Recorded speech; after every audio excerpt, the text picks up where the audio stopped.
No drugs in Surat city અંતર્ગત એનડીપીએસનો વધુ એક કેસ શોધી કાઢતી Kapodra police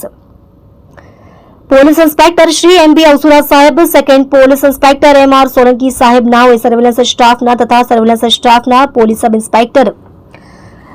MB Vaghela, police sub inspector AL Pandya સાહેબ તેમજ સર્વેલન્સ સ્ટાફના માણસોને માદક કેફી દ્રવ્યોની હેરાફેરી તથા પેડલરો વિરુદ્ધ કાર્યવાહી કરવા બાબતે સૂચના આપવામાં આવેલ છે। સૂચના અન્વયે સર્વેલન્સ પોલીસ સબ ઇન્સ્પેક્ટર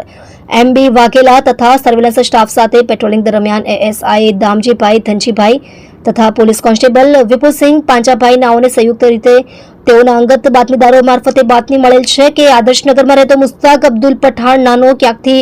ગાંજો લાવી કાપોદ્રા 4 રસ્તા રવાણીના કારખાનાની બાજુમાં બીએનએસએલની